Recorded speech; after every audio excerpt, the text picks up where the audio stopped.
Hello साथीहरू, नमस्कार। स्वागत छ मेरो फेरि एउटा सानो मिनी भ्लगमा।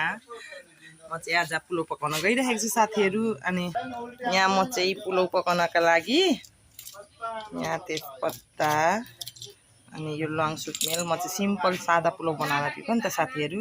यहाँ चाहिँ पुलाउको लागि भाँडो बसाइसकेको छौँ। यहाँ चाहिँ हेर्नुहोस् न साथीहरू, मासु पाक्दैछ।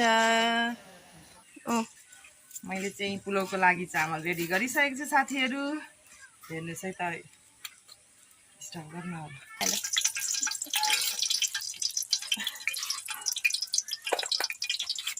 अब के गर्नु? अब चलाउनु पर्यो नि, स्टप गर्दै गर है, अलिअलि छोटो छोटो। आज हाम्रो